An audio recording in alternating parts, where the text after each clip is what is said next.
lá então, boa tarde a todos, boa tarde a todas. Hoje nós vamos então falar sobre o tema de absolutismo, tá certo? E esse absolutismo, pessoal, ele nada mais é do que um sistema político. Obviamente que juntamente com o sistema econômico, no caso o mercantilismo, tá? Ele formará aquilo que a gente chama então de antigo regime. Por que antigo regime? Porque hoje nós vivemos um novo regime a partir do iluminismo, tá? Aulas futuras aí. Então, esse absolutismo, pessoal, é um sistema político e ele tem tudo a ver, vamos dizer assim, com aquela questão da formação das monarquias nacionais. Aqui, o rei da Idade Média para a Idade Moderna, ele começa a atribuir poder, tá certo? Ele começa, então, a ganhar esse poder através de uma série aqui de alianças, tá? Ele vai promover alianças com os membros da Igreja Católica para que estes possam legitimar o seu poder, para que estes então possam justificar por que o rei pode ser rei. Tá? Não é uma questão de teocracia. O rei, ele não é Deus. Deus continua lá na dele, tá certo? Tá lá no céu, tá bonitinho lá. É Deus que escolhe esse ser humano, tá certo? Ele aponta e fala assim: este aqui será rei. E a partir deste momento, esse rei é um representante divino, tá? Então, na Idade Moderna, nós vamos conhecer então essa figura do rei que a gente está acostumado. Coroa, cetro, manto, tá? Aquele rei imponente, forte, vistoso, né? Que manda em tudo e em todos. Ele vai passando, as pessoas vão reverenciando, baixando cabeça. Esse rei que né, tem no nosso imaginário é o rei da Idade Moderna. O rei da Idade Média, pessoal, ele é muito mais fraco, até porque o poder está fragmentado, tá? Outro sistema de aliança que o rei consegue para fazer essa formação das monarquias nacionais é justamente a aliança com a nobreza, com esses antigos senhores feudais, certo? Com esses latifundiários, com esses donos de terras. Então esses caras eles vão passando o poder, certo? Para o rei, ali no declínio, né, do feudalismo, tá? Ele vai passando esse poder para o rei. E o rei ele vai fazendo essa aliança com a nobreza, até porque ele precisa da nobreza, porque é a nobreza que detém a força militar. É a nobreza, então, que compõe ali a classe dos cavaleiros. Tá? A classe dos grandes estrategistas militares, os conselheiros do rei serão aqui da nobreza. Então, aqueles que estão mais próximos aos reis acabam sendo mais privilegiados. No caso, o clero e a nobreza. No caso, o primeiro e o segundo estado serão beneficiados, privilegiados. Terão, então, essa aliança mais fechada. Terão um processo de amizade, vamos dizer assim, com o rei. Já as outras classes, como, por exemplo, a burguesia e os servos, aí quando eu digo servos, eu quero dizer, então, camponeses e trabalhadores urbanos, esses caras eles estão aí para completar o jogo, tá certo? A aliança entre o rei e a burguesia, a aliança, entre aspas, está muito mais por uma questão de interesse do que propriamente por uma questão de amizade. Aqui é interessante que o rei faça essa aliança com a burguesia, faça então esse jogo com a burguesia, porque a burguesia detém o comércio, a burguesia detém o dinheiro. E é através do imposto cobrado pelo rei que ele vai ter dinheiro suficiente para arcar os custos da vida do primeiro e do segundo estado, dos seus aliados. Tá? E também vai conseguir, através desses impostos, arcar o exército dele, pagando ou soldo ou as questões dos exércitos mercenários. Você também terá aqui, pessoal, a questão da unificação das moedas, a unificação das moedas não, né? Das moedas, porque vai se unificar todas elas, né? A unificação das moedas, a unificação do peso e das medidas, tá bom? A partir desse momento, pessoal, com a centralização do poder nas mãos do rei, todo mundo representa, então, esse rei, tá certo? Então, dentro daquele reinado, se utiliza uma única moeda, se utiliza um único sistema de pesos e de medidas, tá? Tranquilo? Facilitando o comércio. Tá? E a parte ali dos servos são os trabalhadores, é a mão de obra que vai construir. Em troca, o rei oferece a esses servos proteção. Tá? Então você terá aqui uma via de mão dupla, vamos dizer assim, tá bom? Então esse rei, ele vai criando esse poder, ele vai tendo cada vez mais poder. É óbvio, pessoal, que em cada país tem um processo específico de formação de monarquias nacionais. Tá? Por exemplo, em Portugal você terá a formação da monarquia nacional com o Dom Henrique Afonso, com Afonso Henriques, criando ali a independência de Portugal. E essa consolidação vai existir com a Revolução de Aves. Você vai ter ali no processo da Espanha, por exemplo, o casamento de Fernando de Aragão com a Isabel de Castela, certo? Então, desse casamento, a união dos reinos, formando aquilo que a gente conhece como Espanha hoje. A França, ela vai ter um absolutismo monárquico. O absolutismo monárquico, pessoal, é aquele que o rei tem o direito de ser rei, porque ele recebeu isso de herança, porém, ele também tem o poder de fato. É ele que manda na questão.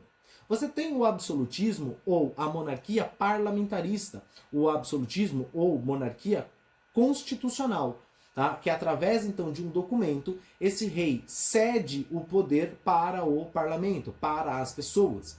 E essas pessoas, tá certo? Vão formar ali uma assembleia, e dentro dessa assembleia escolherão que é o primeiro-ministro. Tá? Então vamos pegar o caso, por exemplo, da Inglaterra. Na Inglaterra você terá a Câmara dos Lordes e a Câmara dos Comuns. Geralmente a Câmara dos Lordes é composta pela nobreza e a Câmara dos Comuns é composto pela burguesia. Tá certo? A partir dessas duas câmaras, você tem o poder legislativo e executivo, tendo o rei apenas como rei de direito. O rei, ele tem o direito de ser rei porque ele herdou, porque ele tem sangue azul, ele tem sangue real, mas não é ele que manda naquilo ali, tá certo? Não é ele que tem o poder de fato, tá certo? Então aí você tem a diferença entre o rei de direito e de fato, um rei absolutista, com um rei que tem só o direito de ser rei, mas ele não é de fato o dono do poder. Tá bom? Tranquilo? Então você tem esses dois tipos de monarquia. Monarquia absolutista, onde o rei manda em tudo e em todos, e a monarquia parlamentarista, onde o rei tem os seus poderes controlados, tem os poderes limitados, então, pela Constituição ou por algum outro documento, certo? Algumas pessoas também, pessoal, irão, obviamente, justificar e legitimar o poder dos reis através da ciência, né? Através dos livros, tá bom? Que é justamente uma herança lá do renascimento cultural. Tá? Então aqui você terá uma série de teóricos, alguns deles também renascentistas, tá? Que vão legitimar e justificar esse poder divino. Como é, por exemplo, o caso do Nicolau Maquiavel. O Nicolau Maquiavel, pessoal, ele é um importante teórico da família de Médici, uma família importante, imponente nas cidades italianas, tá? E ele cria ali uma obra chamada O Príncipe. Aliás, parênteses na aula. Aconselho muito vocês lerem O Príncipe. O Pequeno Príncipe também, mas O Pequeno Príncipe é outra pegada, tá certo? O Príncipe aqui aconselho bastante. Ainda mais se você pretende aí um cargo de liderança, tá? Um cargo onde você tem que colocar a gestão de pessoas em poder. É óbvio que algumas questões do príncipe já estão defasadas, né? Então nós não temos mais algumas questões que ele coloca ali entre ser temido e ser amado, escolha ser temido, porque um rei temido tem o respeito da população. Não, a sociedade mudou, o respeito ela não vem mais através da violência, né? Mas tudo bem. Mas é um ótimo livro para que você possa entender as nuances ali, as entrelinhas da política e etc, etc. Começa por ali, tá? É bem interessante. Fecha parênteses. Então, ele cria esse manual de como se deve governar, tá? O Maquiavel, ele descreve nessa obra Tá? Questões como essa que eu acabei de citar, tá certo? Entre você ser um rei temido e um rei amado, escolha um rei temido, porque o rei temido as pessoas não sabem o que esperar dele. Um rei amado pode ser traído pelos seus demais em um momento de crise. Ele vai colocar também questões como os fins justificam os meios, tá certo? Então, o pensamento maquiavélico ele é muito mal visto na sociedade, até porque ele sempre está atrelado com aquela questão de eu tenho que me dar bem, independente do que faço, tá certo? Então, se eu tiver que puxar o tapete do meu colega para alcançar aquela posição em que eu pretendo, eu irei fazer. Olha que loucura, tá certo? Então por isso que você tem que adaptar, saber adaptar a obra do príncipe nos dias atuais, tá bom? Toma cuidado com isso, tá? Um outro teórico absolutista, pessoal, é o Thomas Hobbes, que ele vai colocar ali um monstro mitológico, né, o Leviatã, um monstro gigantesco, e essa é a figura do Estado. Tá? O Estado, então, é esse monstro gigantesco, né, todo forte, todo imponente. Tá? É um monstro ali quase do Apocalipse. Eu não sei em qual parte que está na Bíblia falando sobre o Leviatã. Tá certo? Mas o papel do Estado é justamente esse. É ser gigantesco. É controlar as pessoas. É ter as suas... como é o nome? É ter a sua influência em todos os lugares. Aliás, mais uma característica do absolutismo é justamente essa. É a interferência do Estado em todo e qualquer setor da sociedade. Nós estamos falando então em setor da economia, setor político, setor social, em tudo, em tudo. O Estado tem que estar presente em tudo, tá? É aqui, pessoal, que mora a crítica, por exemplo, dos iluministas lá na frente, quando eles pedirem a liberdade, tanto liberdade social quanto a liberdade econômica, tá? Justamente porque esse monstro que é o Estado absolutista. Outros teóricos, como por exemplo o Jean Bodin e o Jacques Bossuet, serão teóricos mais do lado religioso. Tanto é que eles vão desenvolver uma teoria conhecida então como a teoria do divino poder. Esses caras, e principalmente o Jacques Bossuet, ele vai falar que o rei é rei porque Deus assim quis que ele fosse rei. Tá? Seria mais ou menos, pessoal, de novo, né, retratando aqui as escrituras, tá certo? As escrituras sagradas para os cristãos e para os judeus também, né? Essa parte aqui é mais do judaísmo. É a questão do ser ungido, tá? Como foi, por exemplo, Davi, né? Então ele poderia ser o novo líder porque ele é ungido por Deus. O rei aqui da Idade Moderna não se difere disso. Ele também é um escolhido de Deus para governar os homens aqui na Terra. Tá? Porque os homens eles não conseguem governar. Eles não conseguem se autoliderarem, vamos dizer assim. Eles necessitam dessa figura do rei e para que o rei possa criar condições favoráveis para a população. Tá? Então isso é surreal, vamos dizer assim, né? Nos dias atuais, tá? Nos dias onde o liberalismo grita, tá? Vamos dizer assim, tá bom? Uma outra questão, pessoal, e aí já voltado para a questão econômica da coisa, é justamente o mercantilismo. O outro braço, vamos dizer assim, do antigo regime. Então você tem um braço que é o absolutismo, tá certo? O outro braço que é o mercantilismo. Tá? Então, dentro daquilo que a gente chama de antigo regime, há interferência do rei em todos os setores, tá bom? E aqui nós temos esse mercantilismo, nós temos essa fase, então, do capitalismo comercial. Muito provável que você já deve ter ouvido esse termo lá nas aulas de geografia, tá? Aqui nas aulas de história nós tratamos, então, esse período como um período que a gente chama, então, ou que a gente coloca como um período de mercantilismo, tá bom? Então vamos lá, continuando.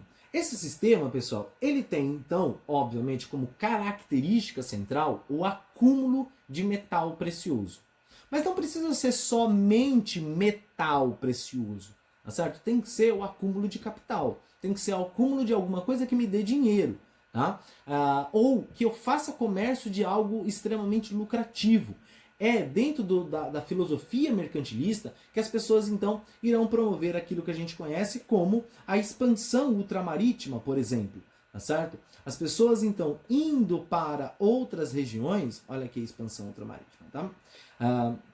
Indo para outras regiões para conseguir então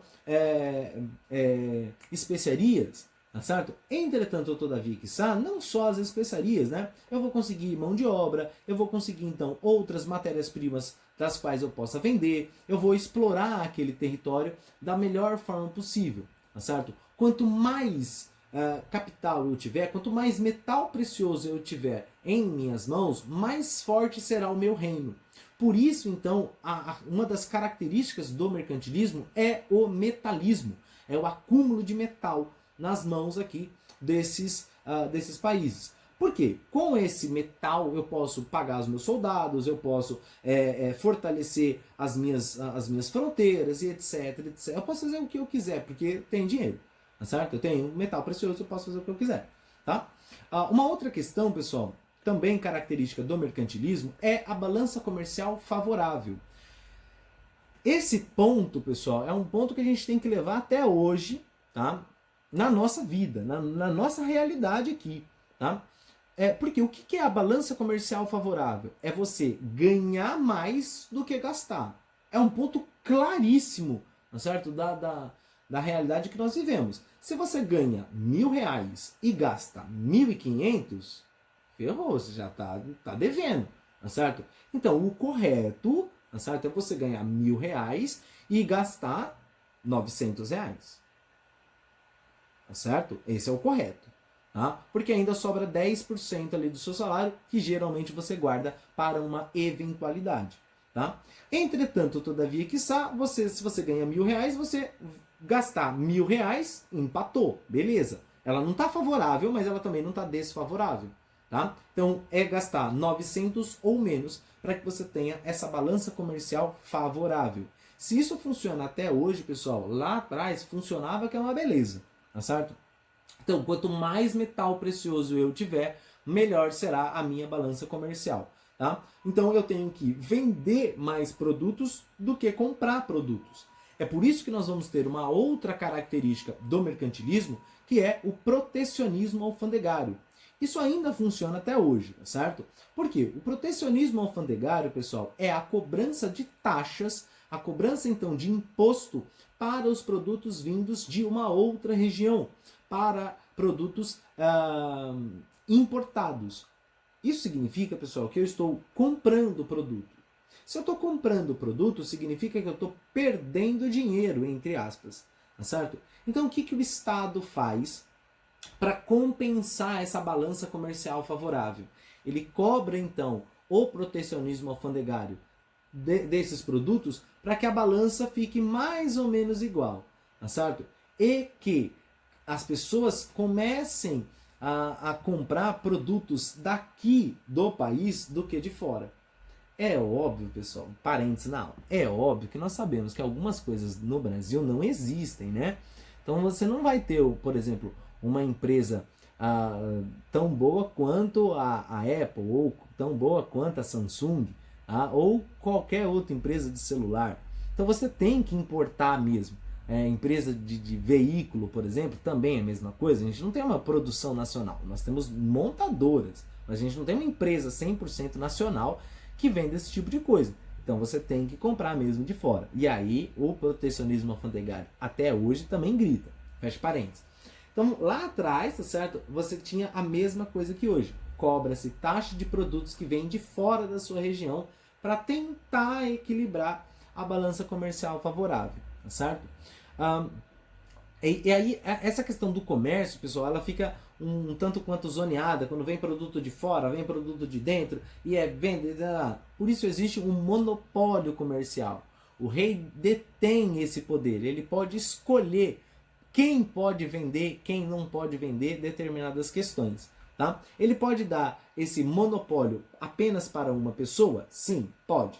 Tá certo? Entretanto, todavia, quiçá, tá? Esse monopólio comercial ele será muito bem visto para a produção nacional, tá certo? Para que as pessoas não possam comprar produtos de fora em vez dos produtos internos. Tá? E por fim, e não menos importante, tudo isso que nós estamos falando agora, principalmente o protecionismo e o monopólio comercial, ele carrega em si uma outra característica do mercantilismo, que é o intervencionismo estatal. Tá? Então o Estado aqui irá intervir de maneira absurda na vida da população, tá certo? Na vida então do comerciante, na vida de todo mundo. Até porque o rei pode fazer isso, tá certo? O rei, então, ele é o representante de Deus. Sem o rei, as pessoas não irão conseguir se governarem, né? Não seguirão o caminho ali próspero e etc, etc. Então, por isso tem que ter a interferência do Estado, a interferência do rei no Estado. Aqui, pessoal, quando eu falo Estado e falo rei, teoricamente é a mesma coisa. Nós temos uma célebre frase que pelo menos é atribuída, né, a ele, nunca foi confirmado que foi ele que falou, assim, não, da boca dele, tá certo? O rei Luís XIV, o rei Sol, que ele diz o seguinte: o Estado sou eu. Tá? Então o Estado é ele, o rei. Então as coisas ali se confundem, né? Ele e o Estado. Então toda vez que eu falar Estado, você entenda rei. Toda vez que eu falar rei, você também entende Estado. Por quê? Porque o rei é o Estado e o Estado é o rei. Tá? Tranquilo? Maravilha? E ainda dentro dessa questão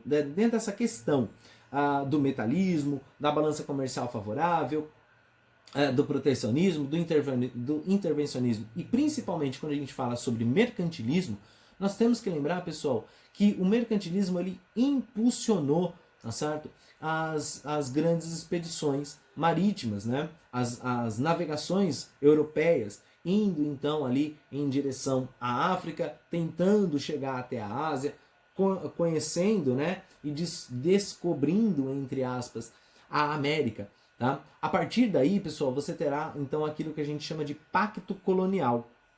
O que é o pacto colonial?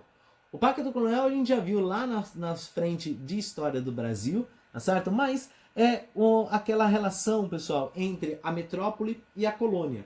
Tá? Só relembrando, a metrópole ela serve para ajudar a colônia, enquanto a colônia, por sua vez, serve para suprir as necessidades da metrópole. Tá? No questão mais prática da coisa, a metrópole explora a sua colônia até a última gota, principalmente se ela é uma colônia de exploração. A colônia de povoamento ela não é tão explorada assim, mas a colônia de exploração, essa sofre um bocado na mão do rei, tá certo? Na mão da metrópole, tá bom? Tranquilo? Então, de malha a malha, tá certo? Eu acho que é mais ou menos isso quando a gente fala então sobre o antigo regime, tá certo? Sobre absolutismo e sobre mercantilismo, tá bom? Tranquilo? Maravilha?